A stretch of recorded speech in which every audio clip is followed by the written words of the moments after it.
بعد 7 سال با ابلاغقل رضایف برادر مرد که در ازبکستان با اتهام جاسوسی به نفع تاجیکستان زندانی شده است اجازه دادند تا با او 2 ساعت دیدار کند. سیدقل رضایف ساکن 53 ساله شهر پنجکند در نمایندگی شرکت انگلیسی اکسوس گولد در ازبکستان کار میکرد و ماه مارس سال 2011 با اتهام جاسوسی به 12 سال زندان محکوم شد. ابلاغقل رضایف برادر سیدقل رضایف روز 7 سپتامبر به رادیو آزادی گفت اول ماه اوگوست به ازبکستان سفر کرد و پس از 7 سال اجازه گرفت که 2 ساعت از پشت پنجره با برادرش صحبت کند. ملاقات روز 5 اوگوست برگزار شد. او میگوید برادرش در زندان نظامش سخت نگهداری می شود و حالا از درد جگر و گرده و فشار بلندی رنج می کشد.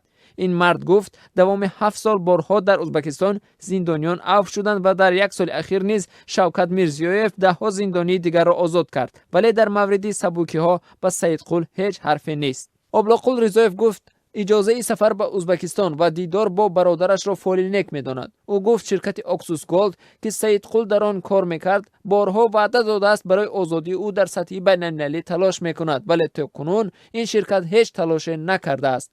پس از بازداشت سیدقل رضایف بین این شرکت استخراج طلا و حکومت ازبکستان جنجال سر زد و در نهایت اکسوس گولد ازبکستان را ترک کرد. سیدقل رضایف مهندس تاجیک 46 سال داشت که بازداشت شد.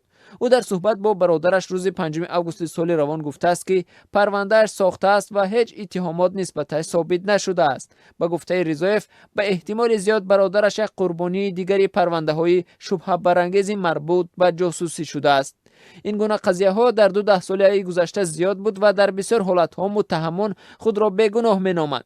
تصدیق درستی حکم های صادره توسط منابع مستقل سنجیدن امکان ندارد. ابلاغقل رضایف گفت سیدقل را 7 سال پیش هنگام ورودش از تاجیکستان به ازبکستان بازداشت کردند. با گفته ماموران امنیتی ازبکستان از سیدقل رضایف فلش دیسک گرفتند که در آن اطلاعات مخفی درباره ذخیره های طلای منطقه ایمون تایتوی ناحیه نوایی ازبکستان حفظ شده است. اما سهراب اسماعیلوف یکی از مشاوران اکسوس گولد پس از بازداشت او در صحبت با رادیو آزادی گفته بود که این طلا مخفی نیست و در اینترنت نیز دسترس است. سیدقل رضایف تمام اتهامات جاسوسی را رد کرده است.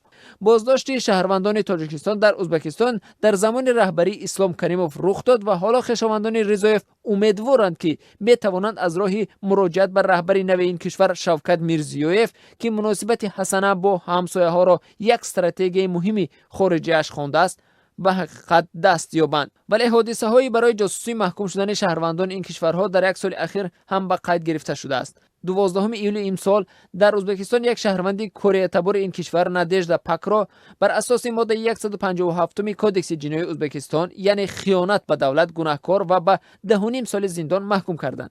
دادگاه گفت که این زن با فایده تاجیکستان جاسوسی کرده است، ولی خویشاوندان و خود نادژدا پاک گفتند که اتهامات دادگاه بی اساس است. در سالهای اخیر چندین نفر از ساکنان ازبکستان برای جاسوسی به نفع تاجیکستان متهم شدند. در ماه مارس سال 2013 نهادهای حفظ حقوق ولایت سرخانداریا 3 زن را با عیبنامه جاسوسی علیه ازبکستان بازداشت کردند. بنابر گزارش برنامه جنایت و جزای شبکه تلویزیونی یاشلر، این 3 زن تلاش داشتند در باره انشاءات مهم به مثل پاسگاه‌های مرزی و نظامی، وضع امنیتی و کارمندان آنها معلومات جمع آوری کنند. در تاجیکستان نیز چند نفر به اتهام جاسوسی به نفع ازبکستان زندانی شدند. از جمله مسئولان شرکت واستاگردمت در شمال تاجیکستان با چنین عیبنامه در دادگاه محاکمه شده بودند.